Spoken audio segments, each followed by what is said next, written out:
Alice Cooper toured the South in the 1970s. Johnny Depp, classic songs, arrangement. Alice_Cooper_pick 7_44555072.jpg. Rock legend Alice Cooper. On a recent Saturday afternoon, shock rock legend Alice Cooper is in a Kalamazoo hotel currently overrun with tennis players and barbecue cooks, as well as the musicians in Cooper's band. So it's a bit chaotic, Cooper says via phone. Apparently, there's a tennis tournament and rib festival in town in addition to the Alice Cooper show. Cooper's legendary, horror-tinged and wonderfully over-the-top concerts remain super entertaining to this day. The performances involve Cooper singing with a live snake around his neck, waving a sword impaled with dollar bills over the audience, and Cooper's head being cut off by a guillotine. At age 68, Cooper's gritty singing voice remains in fine, fighting shape. The set list of late has been stocked with many of Cooper's classic glam blues hits, including No More Mr. Nice Guy, Poison, Under My Wheels, and the glorious anthem School's Out. Of late has been closing many shows with Elected, from the #1 1973 Alice Cooper album, $1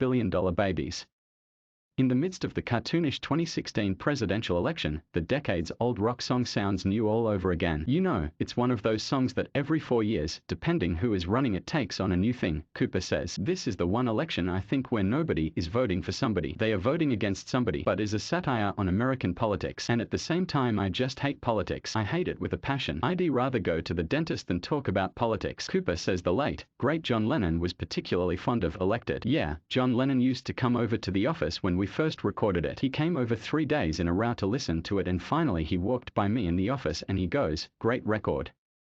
And finally he said in an interview one time that his favorite Alice Cooper song was Elected. For a songwriter, it doesn't get any better than a compliment from John Lennon, does it? No, Cooper says with an easy chuckle. Alice Cooper will perform at Huntsville's Von Braun Center Propst Arena 7:30 p.m. Tuesday. Tickets are $43 to $63, plus applicable charges, and available via Ticketmaster.com, Ticketmaster outlets, VBC box office, or by phone at 800-745-3000. Alice, you performed here in Huntsville in 1975, was playing shows in the South during the 70s more intense than other regions in terms of protest groups or whatever? Or was it just super intense everywhere for you? Oh no, it was in some ways dangerous, because it was at a time when I was certainly the poster boy of everything the religious right was against, and here I am now teaching Bible study every once in a while and becoming a Christian. I've never been a militant Christian, and there were people, especially at that time, that were militant. They would tear my records up on TV and they would burn it. I was satanic and all this. The very last thing Alice Cooper was satanic. I came from a Christian background, so I would have been extremely paranoid to be called satanic in front of God.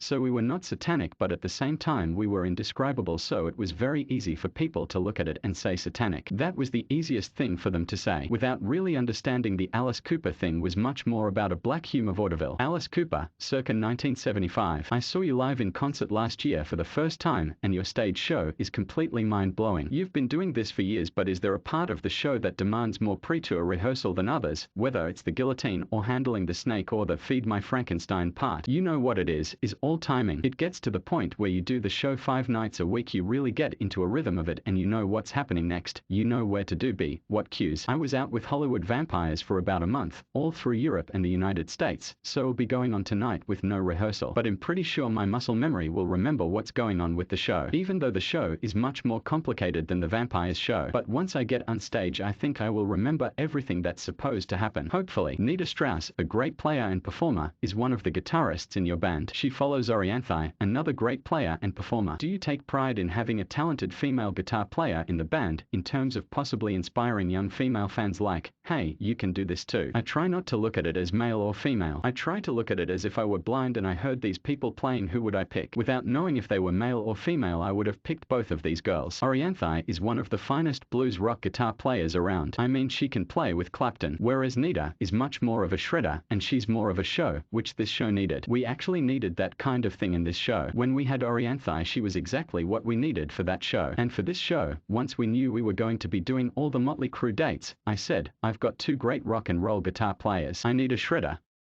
And then somebody said, you've got to see this girl play.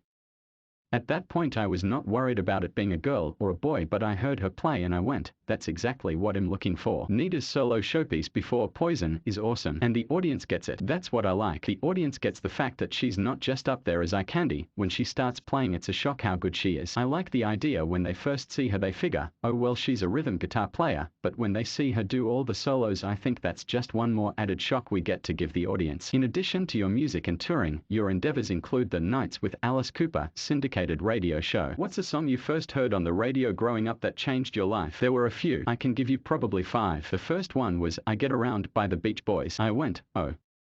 The first time I heard She Love You by the Beatles, I was in shock. It was something I'd never heard before. The next time, I literally stopped the car when I heard You Really Got Me by the Kinks, because it was just Danada.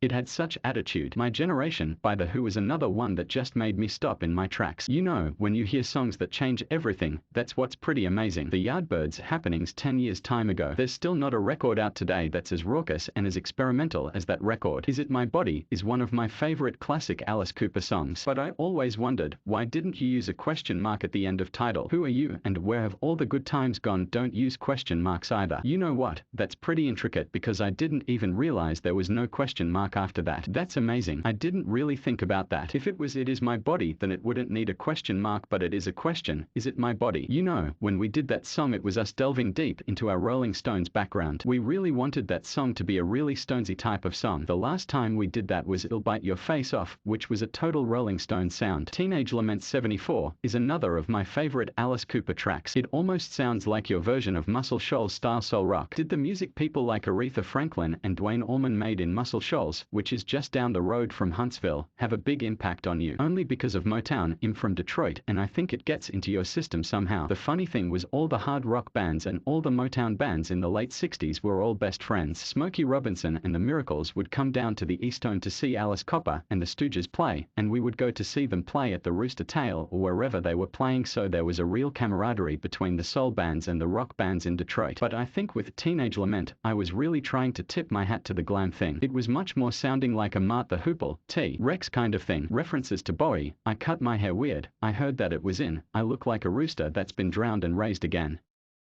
That was not on dig on Bowie, but certainly a tip of the hat to Bowie. You mentioned Hollywood Vampires earlier. Johnny Depp is one of the guitarists in that band. What is Johnny's best asset as a guitarist? He never overplays. He plays a tasty lick and then he gets out, and that's what a good guitar player should play like. He plays a lot like Brian Jones. I would say that would be the closest guy, or Ronnie Wood. You'll hear a lick of about 5 or 6 notes, not a whole bunch of notes, the way that Keith Richards would play. He would just play 5 or 6 notes that were just in the right spot. George Harrison was a master at that. George Harrison would play just exactly the right notes and get out, whereas a lot of guitar players, they just don't know when to stop. They want to show off how good they are. Johnny's one of the guitar players that says, judge how good I am by what I play, not by how much I play. What was your first reaction when you saw the hologram Salvador Dali made of you in 1973? Well, I had worked on it for 5 days with him and I had no idea what it was going to be. But he was explaining it to me, and having Salvador Dali explain something to you is like Chinese algebra. It didn't make any sense when he was doing it. And so when I saw it, I just expected it to be surrealistic, and it was. Many rock fans know you're an avid golfer. To you, who is the all-time coolest golfer? I don't think you'll ever get anybody cooler than Arnold Palmer. Arnold Palmer could hang out with the Rat Pack and Sinatra and those guys. For many years your on-stage look included a codpiece, but you've stopped wearing one. Where is that codpiece now? Well, it's probably in the Hall of Fame. We were actually doing that long before A Clockwork Orange, so one of things I noticed when I saw Clockwork Orange was how much Alice was in it. I mean, the guy's name was Alex. He wore eye makeup. He carried a cane like I do. He had a snake in his drawer next to his bed. There was about 5 or 6 different things that were Alice Cooper, and I played golf with Malcolm McDowell, and I say, hey, when you guys were doing that, was there any conscious reference to Alice Cooper in there?